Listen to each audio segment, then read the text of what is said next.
যে আনন্দ ফুলের বাসে, যে আনন্দ পাখির গানে, যে আনন্দ অরুণ আলোয়, যে আনন্দ শিশুর প্রাণে, সে আনন্দ মধুর হয়ে তোমার প্রাণে পড়ুক ঝরে। সে আনন্দ আলোর মতো থাকুক তব জীবন ভরে। সে আনন্দ আলোর মতো থাকুক তব জীবন ভরে। শিশুরা ফুলের মতো, পাখির মতো, তাদের হাসিতে মুক্ত ঝরে এই ক্ষয়িষ্ণু পৃথিবীর বুকে। জরা ব্যাধি সেরে ওঠে ওদের এক ঝলক দেখলেই। শৈশবের আঙিনায় প্রতিটি শিশুর বিচরণ যেন এই মায়া জগতের এক অপরূপ রূপকথা।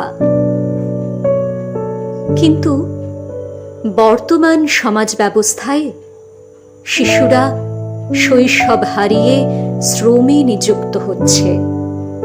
না, নিশ্চয়ই স্বইচ্ছায় নয়।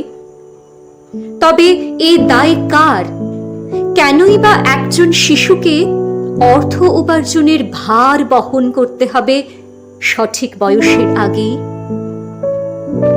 শিশুরা শ্রমিক নয়, বাঁচুক শিক্ষার্থী হয়ে। আমাদের মনে রাখতে হবে, শিশু শ্রম আইনত দণ্ডনীয় অপরাধ। আসুন না, শিশুদের জন্য এক নির্মল, সুন্দর, মায়াবী পৃথিবী গড়ে তুলি আমরা বড়রা। এ বিশ্বকে এ শিশুর বাসযোগ্য করে তুলি। যেখানেই শিশু শ্রমিক দেখবেন, উপযুক্ত উপায়ে সেই শিশুকে তার প্রাপ্য শৈশব ফিরিয়ে দেওয়ার চেষ্টাটুকু তো আমরা করতেই পারি, তাই না? শ্রম নয়, শিক্ষা ফিরুক শৈশবে, তবেই গড়ে উঠবে শিক্ষার আলোয় আলোকিত এক সুন্দর পৃথিবী।